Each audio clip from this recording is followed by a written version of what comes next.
Folks, there is football on right now, real live football featuring a team we don't like.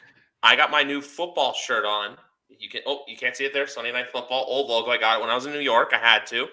Pat's got his podcasting hat on, so you know what that means. We're here to talk Patriots football. Because obviously, why not? It's a team you love to talk about. It's a team everyone loves to give their takes on. But who's going to have the best takes for those teams? My man Pat Lane right here. It's football season, Pat. How are we doing? I don't know about that, but I'm doing good. I'm liking the football season. I'll tell you what, the Bills looked pretty darn good that first drive, and I was like, oh boy. And then they've turned it over a few times and put the ball on the ground a little bit, and it's been kind of an ugly game, which is kind of what I expected. Week one is so hard. I mean, I was talking to someone about this today. Like, if you're in like a knockout pool or something like that, it doesn't just pick. Don't get cute with it. Just pick the teams you know that are going to win, because week one is ugly for everyone. So it's like, just pick the teams and get out of there. Like the Ravens this week are like, everyone should be pounding the Ravens this week because it's the Jets and they suck. And like, don't overthink it. Like, don't take the Dolphins against the Patriots because, like, yeah, the Dolphins should win. We'll talk about that. Maybe they should because it's in Miami, but I don't know. It's week one. You never know. So like, don't try to get cute with it. It's gonna be ugly in week one. That's the thing. It's just there's always those like unpredictable games too. Like I remember Survival last year on a whim. I was like, all right, I'm not going to get too cute with it. I ended up taking Houston week one in Survival last year just because I was like, you know what, that unexpected always happens. That's a thing with week one. Everyone's trying to figure themselves out, but at the same time too, I love how Buffalo's this team getting all this like Super Bowl talk, and they haven't even ascended to the mountaintop. I think the last Right. time they happened, you're gonna hate me for saying this, but I was a baby. I was like this little. I was like this little. Yeah. And they're getting all the hype. Meanwhile, the team that's had all the hype for the last 20 years, for some reason, is supposed to go from 7-10 to 10-7 to some reason going back to 7-10 or 6-11 or 5-12. Say how you want. Yeah. I just want to say this for everyone out there that are kind of doubting the Patriots. Give it time, because if you make a bad take about it, chances are you're going to be wrong. Listen, I mean, it's really simple for me. Like, you just look at it and say, this is the perfect scenario for the Patriots. This is what they do. What they do is they get into situations where everyone doubts them and everyone says, yep, they're done. They're cooked. Belichick doesn't have it anymore. The Patriots suck. Mac Jones, meh, but he's got no weapons around him. The defense, there's no one good, but they got no talent, all this other crap, right? You hear the people, oh, they shouldn't have had any top 100 players in the NFL. There's no talent on that team. They suck. They blah, blah, blah. Okay, well, what happens if they go to Miami and win? Now what? Now what? Now what is it, right? Now it's, oh, well, Miami sucks and they didn't take. And so it's like, I really think people on Monday are going to be scrambling because they're going to be like, well, I thought the Patriots aren't good. What happened? How come they won in Miami? Miami's supposed to be really good. They just picked up Tyreek Hill. They're supposed to be amazing, and the Patriots won. What's going on, right? Like, and so I think that's going to be the narrative on Monday, is my opinion. Now, I don't think they're going to blow them out or anything like that, but I do think that this team is a lot better than people giving them credit for. So we'll see. You know what? That's the thing. Like, people are just being like, I don't know, oh, Mac doesn't even play with. It's like, okay, yeah, him and Kendrick Bourne seem to be clicking very well last year. I don't know about people outside of the fantasy community, which I know you're very strong in. And by the way, we'll get into this later, but you're going to be 0-1 after this week in one way or another. But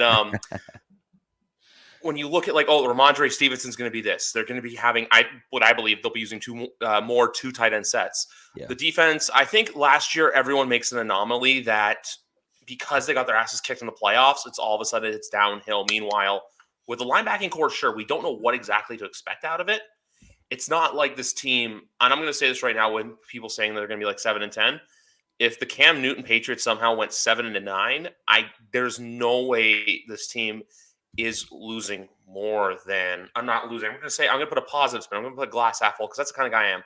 There's no way this team is winning less than 7 games. There's no way. I just can't see it happening. There's no way. I mean, yeah. Cam Newton couldn't throw the football. Legitimately couldn't throw the ball. And they won 7 games with him at quarterback. I mean, it's just like, and I know it was an anomaly and I know they played, whatever, but like, it doesn't matter. It just doesn't matter. Like, at a certain point, you just look at it and say, like, that's outrageous that they were able to do that, right? So I just think, look, defensively, and the questions, it's funny because everyone's talking about the offense and no one's talking about the defense, and everyone just kind of says, well, the defense sucks. They get no good players. They have JC Jackson, that's it. He's gone. So now they don't have anyone. And I actually think the defense is more talented than it was last year overall as a unit. Now, like the corners are a great example. The cornerback, I think the cornerback room is better than it was last year. I really do. Right now, Stephon Gilmore, of course, was there at the beginning of the season. He didn't play, but people thought he was going to play. So, of course, like if you had him and Jackson, that's really good. He didn't play. I don't count Stephon Gilmore for last year. I just don't because he wasn't there. You go top to bottom based on what they had last year compared to this year. It's not even close. It's better than it was last year, in my opinion, because you add in Jack Jones, you add in Marcus Jones, and I just feel like they're better overall. And Jalen Mills, and Phil Perry talked about it. Jalen Mills has been the MVP of the team so far. Not even offensive or defensive, just overall. The guy was dominant all camp against the Patriots, against every other team that he played against. He was dominant against everyone. Even when they went to Vegas and played Devontae Adams, and he had some solid reps against Devontae Adams one-on-one. So people are sleeping on this defense. Look, they didn't force a punt against the Bills. In every non-hurricane game they played the Bills last year, which was 2, they didn't force a punt. That's undeniably true. 100%. But they were lacking speed and athleticism. They went out and got speed and athleticism. I don't know what else you want. Like they're going to be better this year. They're going to be. And they were pretty damn good last year. It just sucks that, and I know you're a big fan of this guy too, but it just sucks that guys like Ronnie Perkins, we're not going to be able to see them again this year, just obviously on the IR. But then there's guys too, like Jabril Peppers, I'm excited to see as well. Raekwon McMillan. Oh, no, that's Miami. What's the No, you're right. Raekwon McMillan, my bad. Yep. Raekwon Davis is the Miami player. I was getting my Raekwons mixed up there. Oh, okay. Raekwon McMillan, Mac Wilson. Yeah. People seem to forget about Jawan Bentley. Christian Barmore is going to be a stellar defensive tackle. And also, too, here's the thing as well. I don't think that gets recognized enough. I'm not calling them top tier, but Deatrich Wise and I love the sack celebration. Matthew Judon, one of the best Patriots just for just overall character. Those guys, besides being characters, can ball. Yeah. That's the thing. They can get to the quarterback. And Deatrich Wise, I know he's been getting him and Bentley have been getting a lot of praise lately internally and from the local media that these are guys that people weren't sure about at first. I know Keegan said the same thing too, where it was always, we don't know what happened, but they've really improved and they've really shown that, hey, they can be solid contributors on this team. And when you have that, they're not going to be, I'm going to say this, I don't think they're going to be a pretty football team to watch, but it's not like this defense is going to be going out there costing them games. It probably will happen because it happens to every team where they have a bad defensive game, but they're not going to be hot garbage or anything like that. Right. And that's really what it comes down to. You want your defense to keep you in games. Now the question becomes, how can they force enough turnovers to help the offense? And that's really what it becomes. But again, the thing for me is that if you can get off the field on third down, then it's kind of like, well, okay, if you can get off the field, then it doesn't really matter whether you force turnovers. And of course, it helps the offense if you can force turnovers. And I do think guys like Jack Jones and Marcus Jones can contribute to that at some point this year. But, I'm curious to see what's going to happen, but I do think they have players on the field that can make plays just with their speed and athleticism. I think Kyle Duggar is going to take a leap this year. I'm excited to see what Josh Bledsoe brings. He popped up on the injury list today, so he may not play this week, but he might. I'm not really sure. We'll see. Peppers is a guy that you mentioned. I just think, man, that guy, he was just flying around the field at all times. They didn't have a guy like that last year, right? They didn't. And so now they have him with Duggar, with McCourty back there. It's going to be really fun. I think they're going to be a fun defense to watch. I really do think that. I just think, you mentioned Bentley. Look, man, Bentley's a guy, they drafted him instantaneously. I fell in love with the guy. He was a 3-year captain at Purdue. Every single thing you heard about this guy, from everything was awesome, right? And who was the kid? What the hell was his name, man? His last name, I think, was Trent. Kyle Trent. No, Tristan Trent. Tyler Trent. That was it. Tyler Trent. Amazing story, right? Alabama comes in, and it's like the Tyler Trent game. Oh, it was Ohio State. It was Ohio State. Ohio State comes in, and Purdue beats Ohio State at home. Like, Ohio State was like number 2 in the country or something like that, and they beat him at home. It was unbelievable. And then Tyler Trent dies like, 6 days later or something like that. It was crazy. It was one of those things where they won it for him, and it was Bentley was one of those guys. He was that guy who like held the room together, was like great friends with this kid, and of course the kid was super inspirational on his own. But you just saw, I mean, a 3-year captain, a sophomore becomes a captain, of a Big Ten football team. That's no joke, right? Yeah. So you start to look at it and say, like, okay, this guy's a leader, right? And he's done the same thing when he's been in New England. Judon talked about it during the offseason. Of course, he's a captain now. Like, I just think he's taking a step forward, right? Hightower's gone, right? He's not here anymore. He's now the Hightower, right? Now, the question is, Hightower, when moments mattered, he stepped up and made big plays. But he had lost a step. He lost it. And I think he knows that, which is why he's not back, right? So, it's one of those things for me that if he can be that kind of field general on the field this year and kind of rein those other guys in, and just, you got to let Mack Wilson run around like crazy. You got to let Raekwon McMillan run around like crazy. Those guys have outrageous athleticism, run around like crazy and let them make plays. And, I do think Josh Uche, look, man, I don't know if you don't let Josh Uche cook, right? What are we doing here, right? He does it's one of those things, man. Like, why is he on the team? Why is he on the team? If you're not going to put him out on obvious passing downs and just say, go get the quarterback, why the hell is he on the football team? Because that's all he does. He does it really well, but that's the only thing he's capable of doing. So don't try to say, oh, well, yeah, you can't set the edge. I don't care about him setting the stupid edge. Get after the quarterback because that's important. You put him on one side, you put Matthew Judon on the other side, you put Christian Barmore in the middle, right? And maybe you put Sam Roberts in the middle with Christian Barmore, and now you have 2 explosive guys in the middle and 2 explosive guys on the outside. Who are you going to double team? You can't double team them all, right? And so now you look at it and say, we have a legitimate pass rush on 3rd down where we can get after the quarterback. Okay, if they run it to the outside on 3rd and 7, that sucks for us. We're probably going to give up 5 yards. But it's 3rd and 7, so it doesn't matter if we give up 5 yards. So it's like that. That's the stuff for me where it's like, don't overthink it. Just put him on the field to rush the passer, and he's explosive when he does that. He just kind of sucks at everything else. So it's like, that's all he can do. That's the thing, too. And we haven't even mentioned guys. Like, that's the thing. We didn't mention Sam Roberts. We have yet to mention Adrian Phillips. Devin McCourty's still an anchor of the defense. I know he's older now, and I know Jason just retired, and Jason entered the NFL a year before him.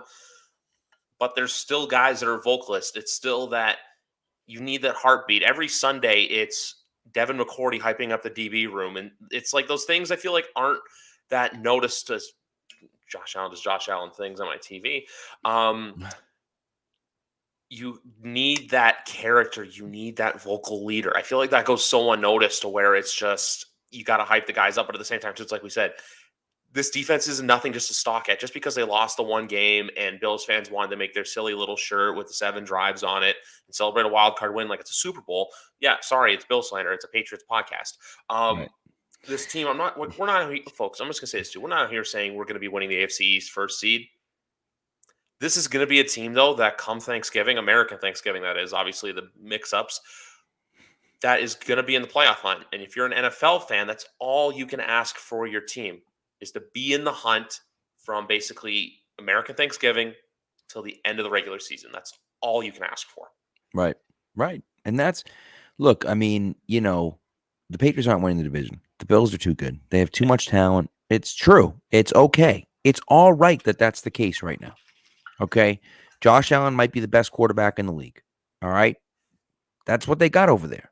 They got Stephon Diggs, who's one of the best receivers in the league. They got Von Miller now, who's one of the best pass rushers in the league. They got Tre'Davious White, one of the best corners in the league. They have 2 phenomenal safeties. Like, they have a really good team. And that's okay that they have a really good team. It's okay. But the key is, and like you said, Griff, just compete. Just compete. Even if you don't win the division, just compete. And this team is set up to do that. I think Mac Jones is going to take a step forward. You listen to Tom House. Now, of course, Tom House worked with him, right? So he's a little bit biased, obviously, right? But still, you listen to Tom House and the way he talks about him and the way everyone that's around him talks about him. he has some of that Brady swagger to him in the fact that he is a psychopath, right? Brady was a psychopath when it came to competing and it came to being the best at everything. Brady wanted to be the best at everything. It didn't matter what it was. He wanted to be the best at it. And Mac is that way too. And that, I think, is a great thing for you. And by the way, now Mac ran this had the same 40 time as Patrick Mahomes. You saw him a little bit running. He's got some wheels. He's not like the fastest guy in the league, but he's got some wheels. If he gets out into open space, he can kind of accelerate and pick up 5 or 6 yards before he slides down because he's not a running quarterback. But he can move a little bit now. He's not going to be throwing on the run like crazy, like Josh Allen is or like Lamar is or those guys. But still, I think he has a little bit more of athleticism than people give him credit for. I just feel like you're going to be in a position to compete this year. And oh, by the way, you have like $85 million in cap space next year that you have open. So now you look at it and say, okay, if Matt can take a step forward this year again, and Tyquan Thornton can come back and contribute a little bit, and he shows us something. And Jonnu Smith has a better year this year than he did last year. And Hunter Henry continues to improve. And Kendrick Bourne continues to get better. And by the way, Kendrick Bourne's 26. So, like, it's not like he's some old guy, right? No. So he continues to get better. And, Devontae Parker can stay healthy this year. And so these guys, like now, and Nelson Aguilar leaves after this year, right? So now you say, okay, we got a ton of cap space. We can go out and make some moves. We can bring some guys in if we want. We could say, oh, you know what? We have, after this season, we realize we're missing this piece. Let's go out and get it. Let's get the best guy in the market at that spot, right? And that's what they did in 2021, and it worked. They went from a 7-9 team that stunk to a 10-7 team, which, by the way, Belichick doesn't get enough credit for 2020. It really doesn't. Like, that's one of the best coaching jobs of all time. But nevertheless, to me, I think that's really what I'm looking forward to. Look, this year, and no year is Belichick's never going to punt a year. Okay, no, it's never going to happen. But I think you look at it and say, yeah, can we compete for a championship? No. Right now, we're competing to try to make the playoffs. That's what we're trying to do. Next year, the hope is now we're back to competing for a championship, right? That's what I think where we're going to be at. Okay, compete for the playoffs this year, compete for a championship next year, right? And that's kind of the growth that we're looking for. Now, will that happen? We don't know. Of course, no one knows. But the way things are lining up, it seems like that's the direction the Patriots are heading in. And and Bill's not going anywhere. He's not leaving until he passes, what's his name? Shula, right? With the Patriots, the whole Patriots thing and whatnot. I let the bad taste in his mouth. There's no way he's retiring until he passes Don Shula. Unless he drops dead on the sideline, Bill Belichick is going to pass Don Shula no matter what. So that's just the way it goes. And so don't expect to see Bill walking away anytime soon. So he's setting this up for the future, not just for 2022. He's trying to set this up for the next 3 years. And you look at the drafts, 2020 draft. And by the way, 2019 draft has got some players in it too. But the 2020 draft, the 2021 draft, and this year's draft look like, and of course we haven't even played a game this year, but they all look like good drafts, right? They look like guys that can play. And that's how you rebuild your team from within. And then you bring in some big name free agents, and all of a sudden you get yourself, a Super Bowl contending team. Yeah, because that's the thing. I feel like next year everyone's going like, oh, who's this? Is this? It's just like, yeah, remember, the Patriots have all this money to spend next year. I'm not 100% sure who's going to be out there next year, like how I knew last year, hey, Devontae Adams was a big free agent. I had a feeling he was going to leave Green Bay just because he wanted his bag. And also the one thing when you said Tom Brady about being a psychopath, it takes me to, I've quoted this with you and several other people, just a chapter from the Jeff Benedict book. I don't remember the year, but it was a Monday night game in Miami. They got their asses handed to them. He get off the plane. The bus takes them from the tarmac to Gillette. He literally went inside and started watching film.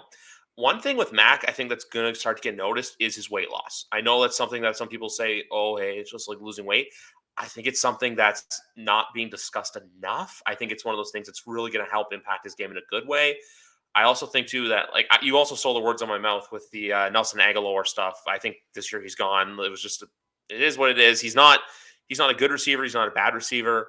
I have high praise for Kendrick Bourne as well. But the big guy for me is still Jonnu Smith. I'm still trying to figure out him. I think he could potentially have his first like breakout year. I'm not saying he's going to be like a top 5 tight end in the league or anything. I'm not saying out here saying, you know what, hey, next Darren Waller, but he can be a solid contributor. I made this comparison with McGarvin, actually, Patriots POV, about a month or so ago. You probably know who he is. Basically, not the Boston Tea Party of the early 2010s that had a very, very, very emotionally sad ending for obvious reasons, but like a lesser version of what Gronk and Bennett were in like the 2016 season. Because I still feel like that doesn't go unnoticed. How good Martellus Bennett was for the New England Patriots. He was fantastic. I mean, he only had the game-winning catch in the Super Bowl. Right. And so that's the thing for me is that, I think I agree with you. I really do believe that, Jonnu's going to have a much better year this year. He's more engaged this year. He was at spring practices. He's there. He's going to be a big part of the offense. We did the over-unders and Matt set the over-under at 30 receptions for him. And I said over. But I think it's going to be more than just receptions. I think he's going to be involved in the offense a lot. They're going to want to get him the ball in space. They're going to want to throw some quick hitters to him. He's going to run some jet sweeps. Like, I just think they want the ball in his hands because he's a playmaker. He can do stuff with the ball in his hands, and you can't put a linebacker on him because he's too fast. You can't, right? So now you gotta devote a safety to him. So okay, now you devote a safety to him, great. But now, that takes that safety now away from other people, right? So, and then, if you have Aguilar, if you were to put out when Tyquan comes back, Aguilar on one side and Thornton on the other side, well, now what are you going to do? Because you have to put a safety in the middle. Theoretically, you want to go too high because if those guys both run deep, they're going to beat one-on-one coverage because they're too fast, right? So those are the things for me where, like, this is where the offense can really take off. And I do think that I expect Mac to have a pretty good year, and I do think that Jonnu is going to be a big part of the offense. I think you're totally right about that.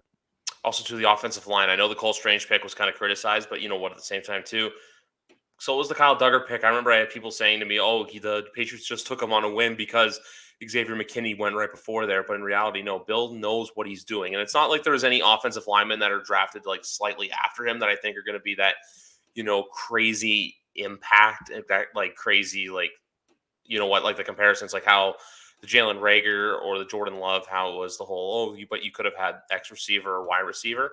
I think with him, he's a guy that has a chance to shine. I think David Andrews still a hell of a center. I wouldn't be shocked to see Marcus Cannon, though. That's something we haven't even touched down on yet, is the fact that he's on the practice squad again. I think there's a very good chance he's elevated because, for the love of God, if I have to watch Durant or Kajus play in a regular season game, so God help me.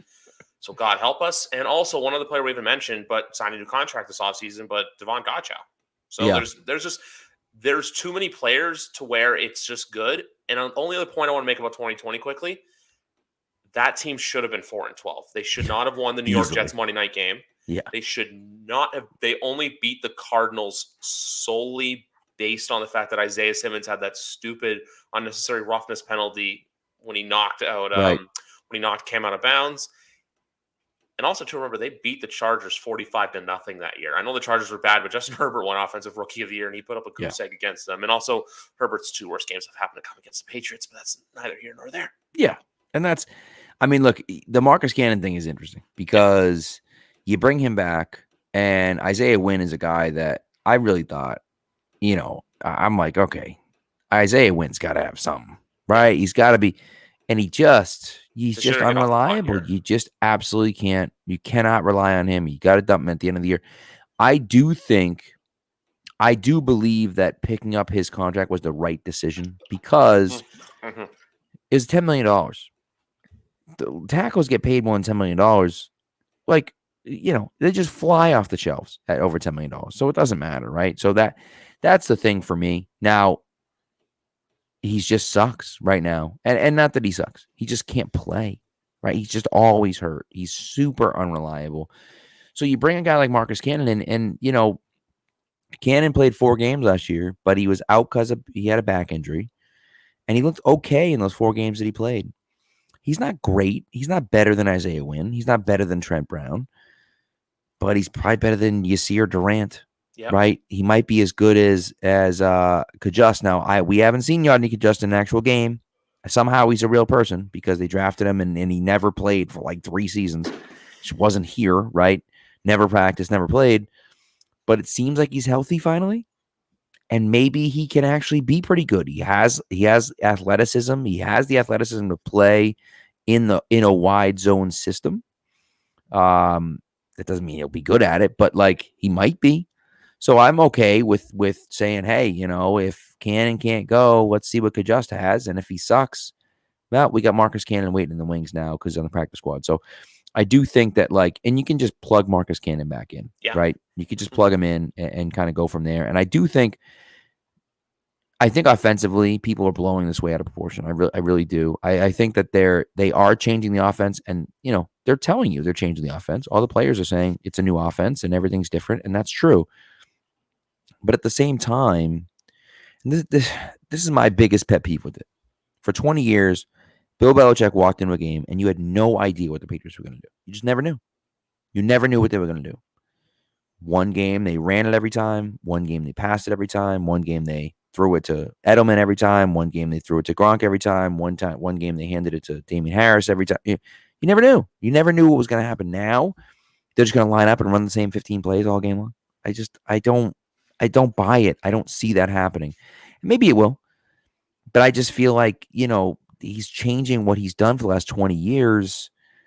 It just seems strange to me that would be the case. Now, then this argument, and Phil, which this will be out Friday morning, but Phil made a great point where it's like, if you don't change the offense and you're just adding things in, doesn't that make it more challenging than it already was, right? So, which is a good point, right? Does that defeat the purpose of what you're trying to do? And I get that, but I just feel like at a certain point, like they're not gonna be a team. I feel like the Rams every week they just say, hey, we're better than you. We're just gonna line up, run our plays. You can't stop us. Just is what it is, right? We're better than you. We're smarter than you. We're gonna line up across from you, and we're just gonna run the same plays every single time, and you can't do anything about it.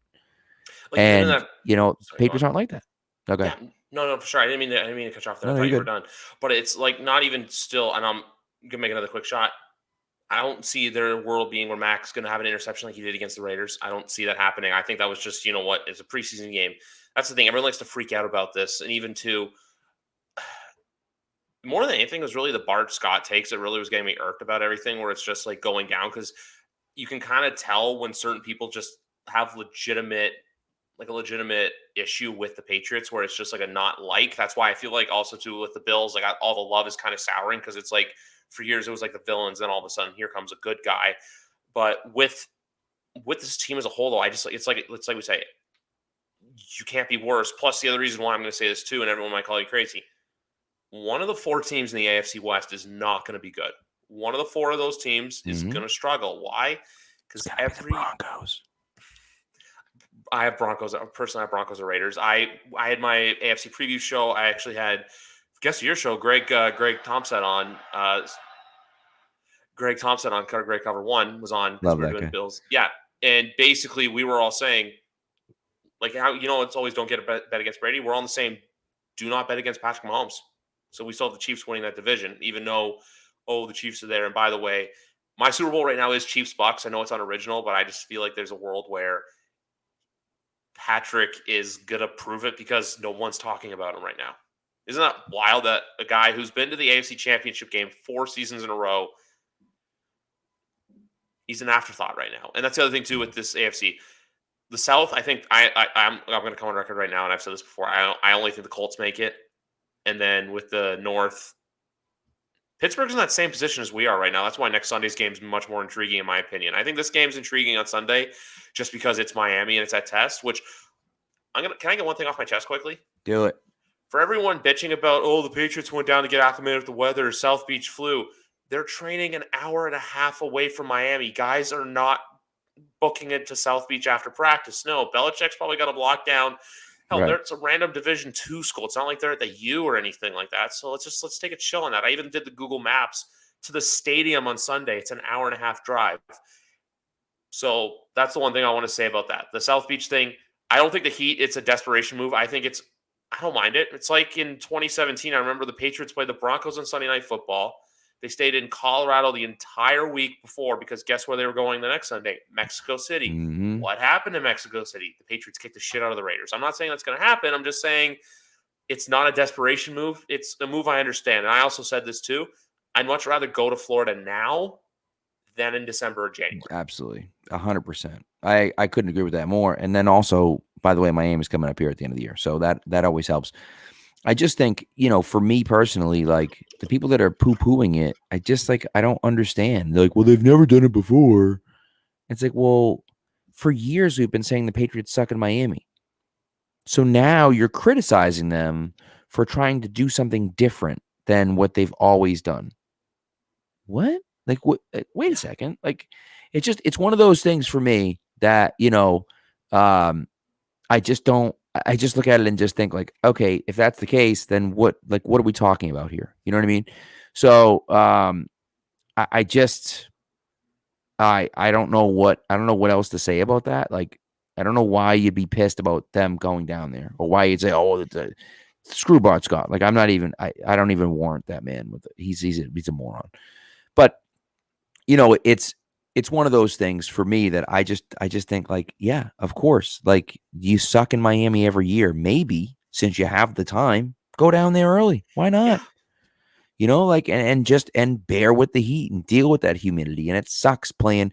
And by the way, the Patriots played in hot weather, during training camp too, but it doesn't have the humidity that South Beach does. But still, they dealt with that stuff for a while too. So that's one of those things for me that I just think like, look, man, it's nice. You build a little camaraderie down there when you're down there together. You lock them up in the hotel rooms. You say, hey, where it's a business trip, blah, blah, whatever. So, and then you kind of go from there, So I think they're going to be okay. I think they're going to be just fine, and I told you, I think they're going to win this weekend.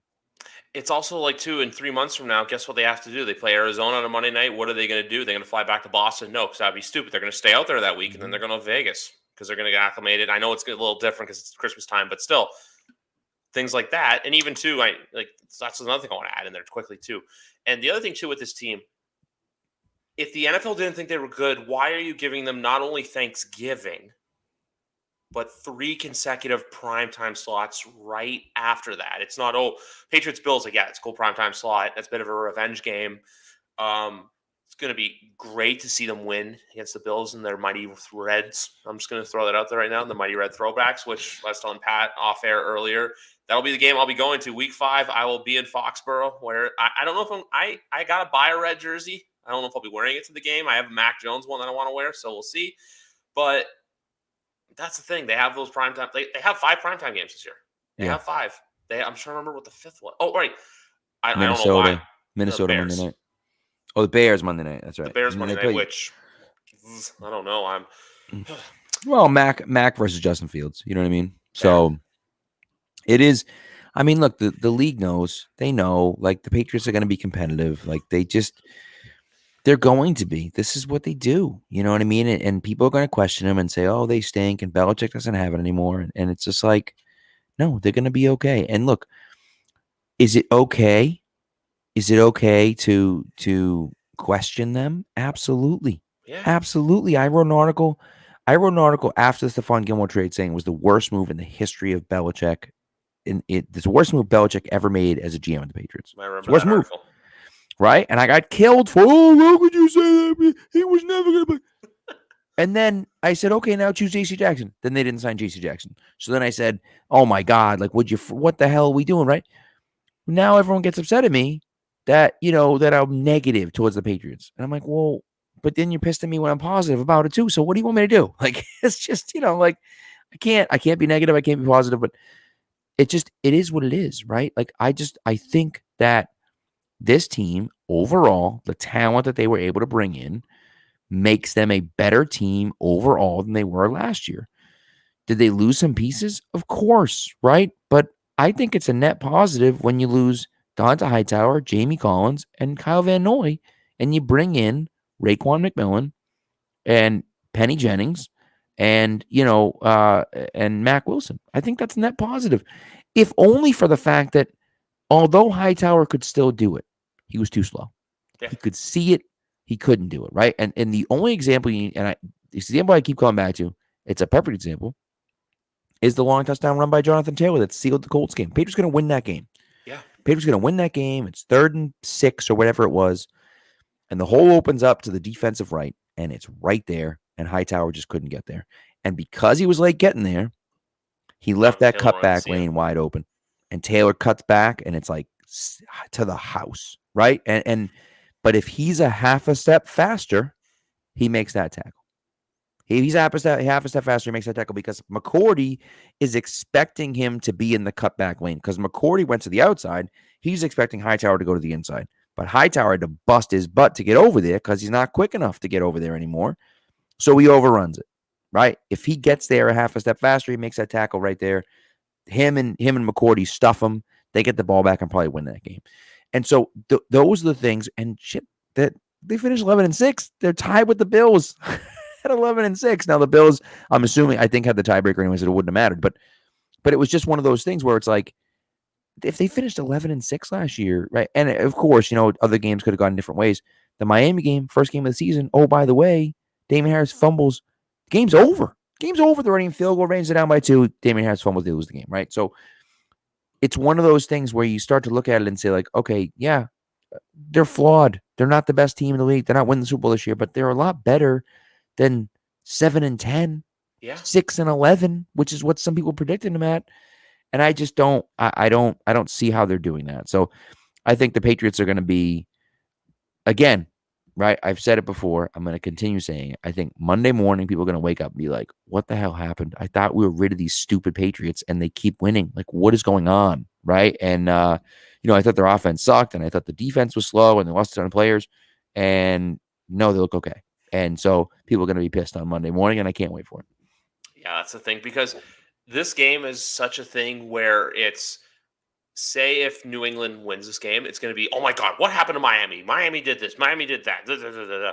Like, is Tua the right guy? Was it like in there? And this especially too, is if Kansas City does beat Arizona fairly clean. But if New England loses, that's the thing I'm just going to say. I'm preparing people for that. I'm preparing you, Patriots Nation, for this. If they lose, it's not going to be, oh, this. It is what it is. 2 other games last year as well. Remember, they were a field goal, just like a field goal being this close to the right, to beating the Buccaneers. Right. To beating Tampa. Yep. And a play that I go back and watch often. Remember, they hung tough with the Dallas Cowboys last year and nearly beat them. But as soon as they didn't get their possession in overtime and they had to punt, I knew they were losing that game. Yeah. But they should have never punted. They should have never punted. They got 4th and 1 at the 50. You're not stopping them. You're not. So just go for it. You're going to lose either way. Like, it's just like, that's one of those things for me that, like, what that Dallas team can do. And that's a situation where you go for it. And some of the stuff, I hate Brendan Staley going for it every single time on 4th down, drives me crazy. But the analytics, Pat. And I know. And listen, I'm a math teacher. I'm in favor of analytics, but I also feel like there's a flow of the game, right? So you have to be judicious with your decisions. Yes, I'm going to follow the stat sheet. That's fine. But also, like, maybe I shouldn't follow the stat sheet, right? Maybe I should just say, you know what? No, this time I'm going to follow the flow of the game, right? Because the game isn't played on paper. If it were, I would just go with the stats every time, but it's not. Right. And the same thing there where you look at it and say, okay, it's 4th and 1 or 4th and 2, whatever they had there around midfield. If we don't get it, we're probably going to lose. But at the same time, the analytics say in that situation, they say, go for it. And I don't even care what the analytics say in that point. Like, what Dallas has been doing to you all game long. You can't stop them. You haven't been able to stop them. You just got to go for it and try to win the game there. And if you don't, then you don't. You know what I mean? But you just, like, you're in overtime already. You just got to go for it. And so that's some of the stuff where, and I do think, I could be totally wrong. I do think that Belichick has intentionally done this, where he has pulled away from the analytics, where everyone was going for it. Now, remember when no one was going for it, he was going for it all the time. And I feel like he's almost trying to zig when everyone else zags. So now everyone's going for it. Now he's not going for it. And I think he's doing it intentionally. Whether it's going to work or not, we'll see. But it kind of throws a wrinkle into the plans if you're not going for it. And they're like, well, wait a second, you're supposed to go for that. And he's like, no, I'm not going for it. And they're like, well, you just screwed up my analytics, right? Because the idea is that you're doing the same thing the other team is doing. So anyways, I don't know whether that's going to impact very much, but that was kind of my theory last year, just because I was like, why is he being so conservative where he usually isn't, So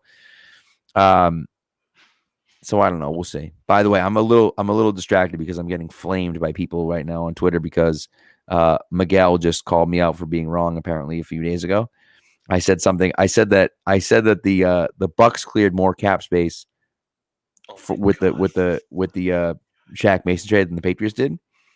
But what's interesting is that Adam Schefter said they cleared over $7 million in cap space. Patriots cleared about $7 million in cap space. So I'm like, okay, well, I'll take a shot at being, I think they cleared like 6.3 or something. So I'm like, okay, I'll take a shot that the Bucks cleared more than 6.3.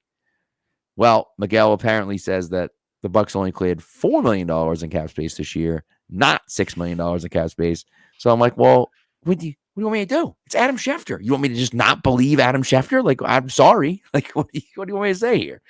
But yeah, people are, oh, you're an idiot. Oh my God. I'm like, dude, shut up. Stop. Shut up, like, Pat's cap. So no, I will never tell Miguel to shut up ever. Like Miguel is for a freaking genius. Like that's not on him. It's just people like, yo, this is like talk radio crap. I'm like, dude, stop it. Just stop. Just cut it out. Like it's just not, Oh, you were wrong. Oh, Adam Schefter was wrong. Not me. Don't blame me. Blame Adam Schefter. So basically, with the sports media guys in Boston, there's Pat's Pulpit, all the guys there.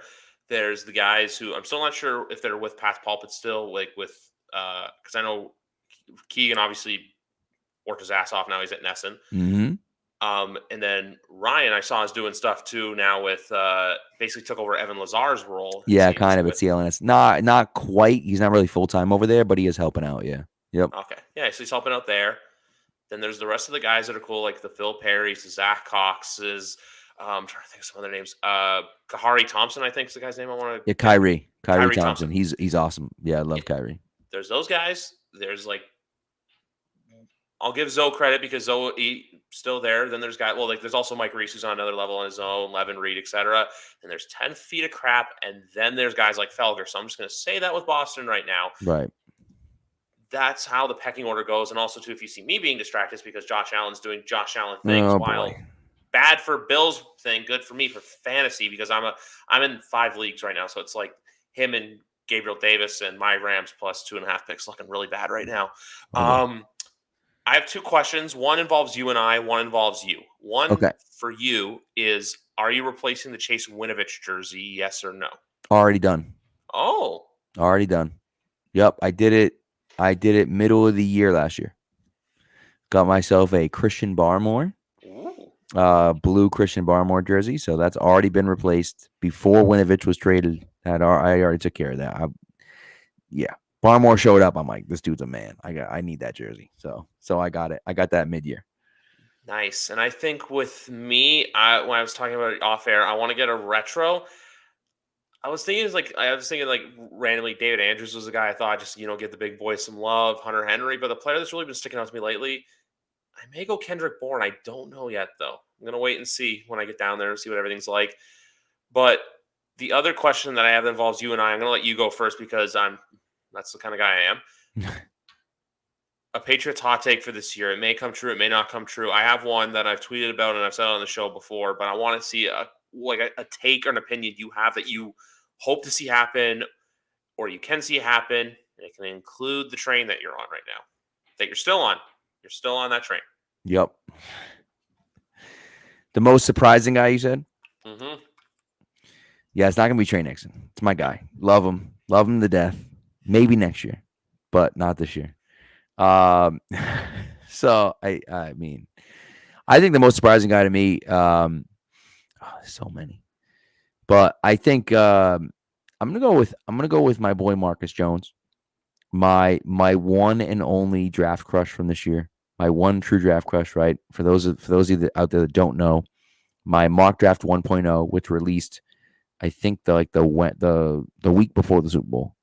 At pick 85, I had the Patriots drafting Marcus Jones, cornerback from Houston. In April, pick 85, Marcus Jones, cornerback from Houston. So nailed that one. I did one draft thread all offseason. It was on Marcus Jones. I freaking love this kid. Love him. And I think what you're going to see now, I think you're going to see him a decent amount on Sunday. And the reason why is because they're moving John Jones outside. And I think it's a good decision because, we've been talking about them getting faster and more athletic on defense. And they're trying to do the same thing offensively, but them getting faster and more athletic on defense because you just can't compete, right? They went against the Bills. You just couldn't compete. And not Isaiah McKenzie. Isaiah McKenzie, well, I guess I'll say Isaiah McKenzie torched Myles Bryant all over the field, just all over the field.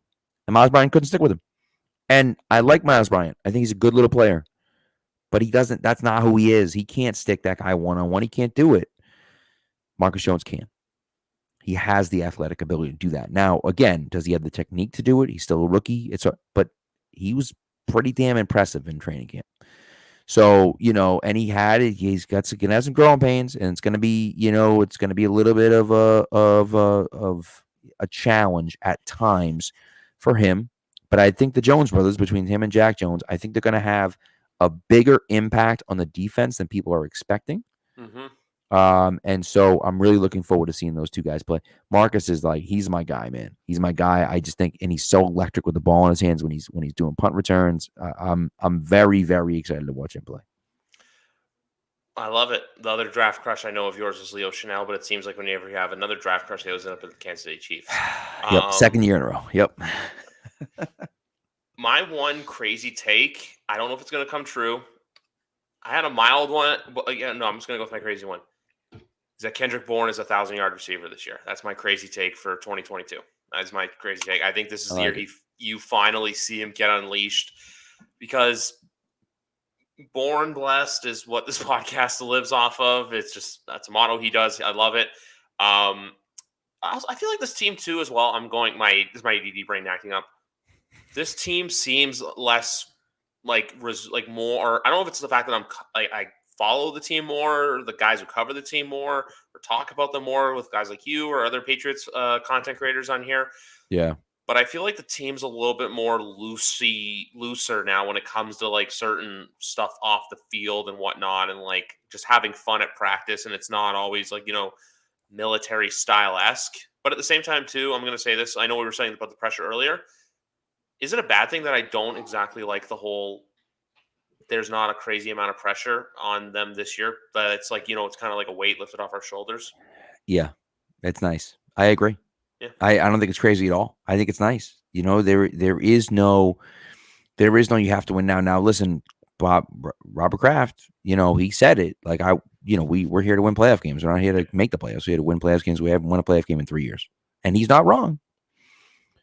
But at the same time, you also have to understand that we're not guaranteed to win right now, right? Yeah. And we're rebuilding. And listen, Kraft called Bill on the carpet a little bit and said, "Listen, our drafts haven't been good enough. We haven't done enough, right?" And he's right. He's not wrong. He's right. But if these last few years now you're starting to get some talent in, and so by the end of this year, I think you're going to see that.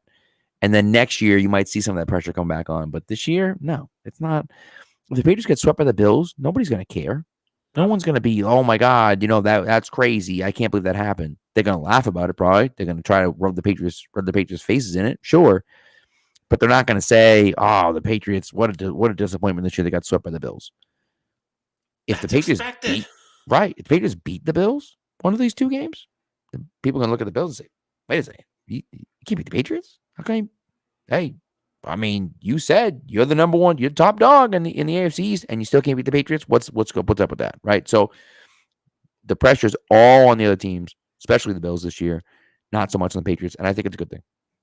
It's like the same people who say that the Bills would have swept the Patriots last year if it weren't for the weather, but that's really not an excuse. I think that was just that. If you want a masterclass of how good of a coach Bill Belichick is, it was them winning that freaking football game. Yeah. Yeah. And also, too, for other stuff as well, of how good this offense can be. I feel like people forget about the Damian Harris. Oh, that was an ugly interception by Matt Stafford. Oh, my God.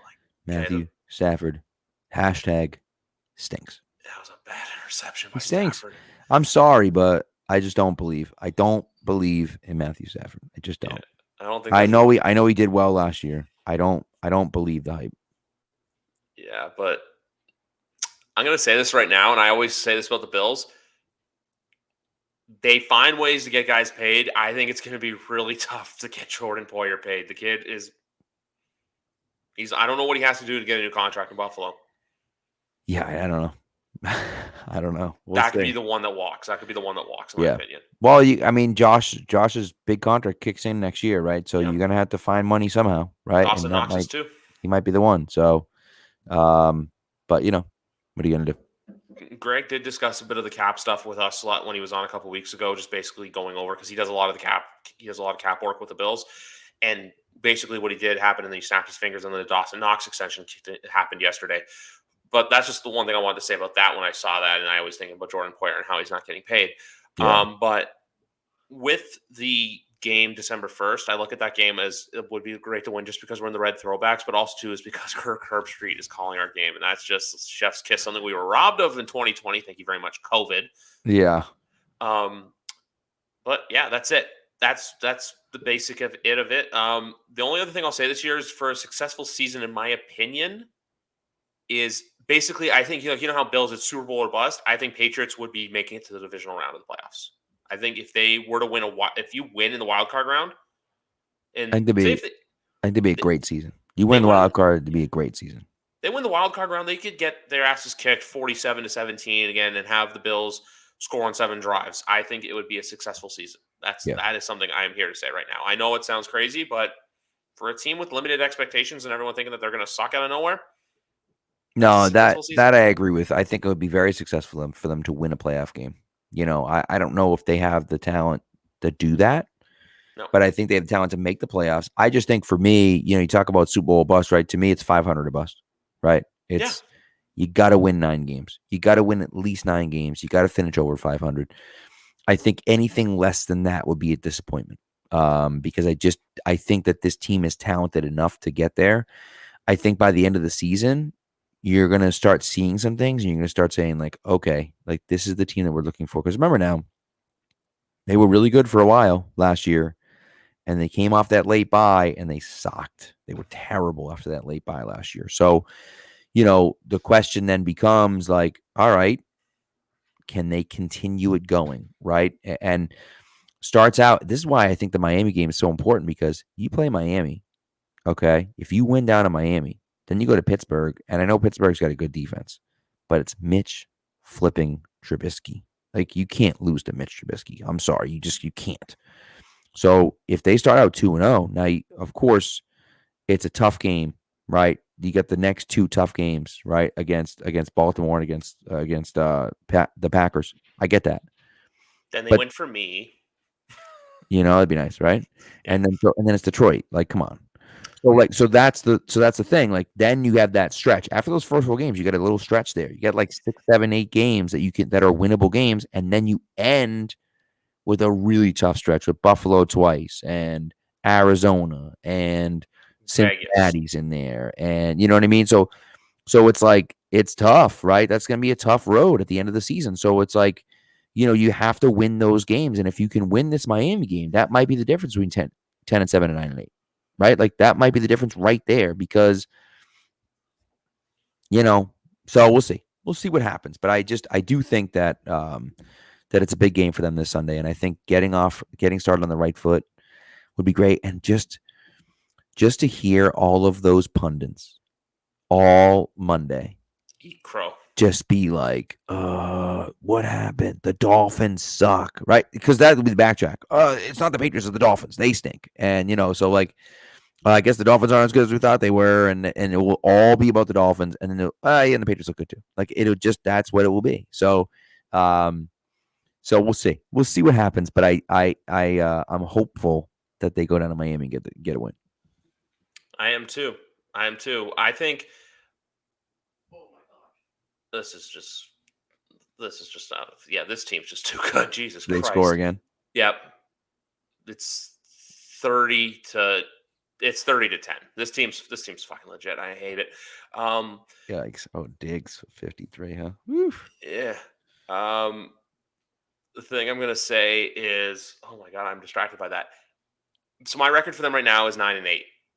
I think that's a successful season. I think it's one of those weird things where it's like, hey, yeah, I could see a world where New England's 9-8, Miami's 10-7, reverse roles from last year. But I always remember last year too, where there was that tough stretch where it was like, Chargers, Browns, Titans, and I'm like, that's the stretch where it worries me. That's the stretch where they do well. So there's a weird world where I feel like, because the Patriots tend to do these kind of things, like where they'll lose those unexpected games, like lose to say the Bears or lose to like the Browns.